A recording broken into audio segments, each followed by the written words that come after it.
जय शिवराय मित्रांनो, राज्यामधील सर्व शेतकऱ्यांसाठी एक आनंदाचा अपडेट आहे। ती अपडेट म्हणजे कर्जमाफी संदर्भात काही महत्त्वाची अशी माहिती आहे। तर ती माहिती तुम्हाला मी या व्हिडिओच्या माध्यमातून सांगण्याचे प्रयत्न करणार आहे। तर मित्रांनो, आता या कर्जमाफी संदर्भात नेमकी तुम्हाला कोणकोणती कागदपत्रे लागणार आहेत, त्याच्यानंतर कोणकोणत्या शेतकऱ्यांची कर्जमाफी होणार आहे, कोणकोणत्या बँकांची कर्जमाफी होणार आहे आणि ही कर्जमाफी किती लाखांपर्यंत होणार आहे, अशी सविस्तर माहिती मी या व्हिडिओच्या माध्यमातून तुम्हाला सांगणार आहे।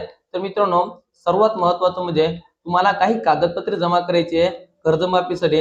आता ही कागदपत्रे कोणकोणती असणार आहेत, याच्यामध्ये सर्वात महत्त्वाचं म्हणजे तुमचा आधार कार्ड, तुमच्या बँकेचं पासबुक, तसेच तुमची 7/12, त्याच्यानंतर होल्डिंग, तसेच तुमचा फार्मर आयडी।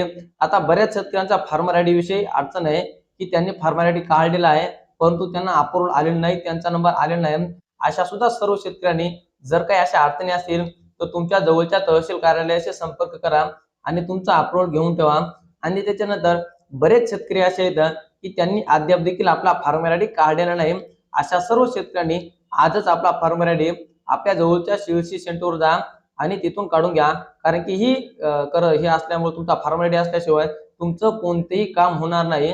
कारण की तुम्ही पाहिलेच असाल, जसं व्यक्तीला आधार कार्ड असतं आणि त्याला जर एखाद्या योजनेचा लाभ घ्यायचा असेल तर आधार कार्ड त्याला गरजेचं असतं, त्याचप्रमाणे तुम्हाला शेती संबंधात काही योजनांचा लाभ घ्यायचा असेल, काही फायदा घ्यायचा असेल तर तुमच्याकडे तो फार्मर आयडी असणं अत्यंत गरजेचं आहे। तर मित्रांनो, सर्व शेतकऱ्यांनी आपला फार्मर आयडी काढला नसेल तर तो फार्मर आयडी काढून घ्या।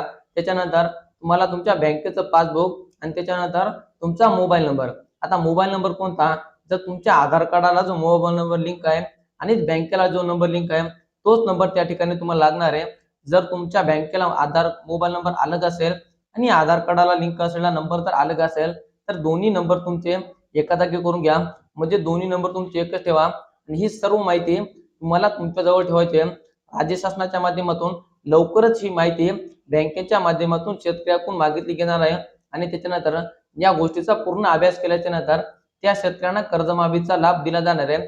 याच्या अगोदर सुद्धा आपण पाहिलं होतं की छत्रपती शिवाजी महाराज कर्जमुक्ती योजनेच्या अंतर्गत सुद्धा राज्यामधील बऱ्याच शेतकऱ्यांची कर्जमाफी झाली होती। आणि त्याच्यानंतर महात्मा फुले ज्योतिबा कर्जमुक्ती योजना या योजनेच्या अंतर्गत सुद्धा राज्यामधील बहुतांश शेतकऱ्यांची कर्जमाफी झाली होती।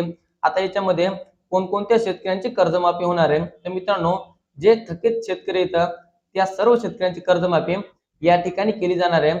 2019 नंतर आणि 2025च्या जे काही शेतकरी आहेत की त्यांची कर्जमाफी आहे, त्यांच्यावर कर्ज आहे, तर हे सर्व कर्ज या ठिकाणी माफ केले जाणार आहे।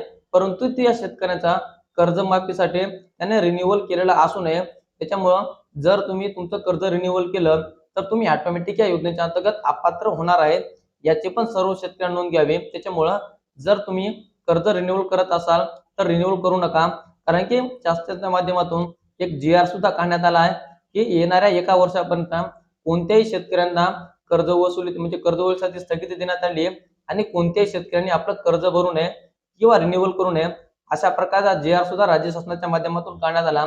जर एखाद्या बँकेवाले तुम्हाला दमदाटीने तुम्हाला रिन्युअल करण्यासाठी भाग पाडत असेल तर त्यांच्यावर कारवाई देखील होणार आहे, अशा प्रकारची माहिती त्या GR मध्ये नमूद करण्यात आली आहे।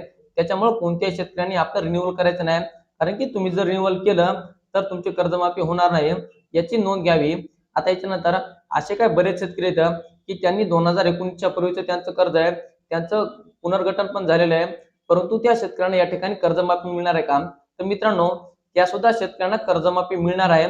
परंतु राज्य शासनाच्या माध्यमातून अद्याप देखील कोणत्याही प्रकारची माहिती अजून उघड आलेली नाही।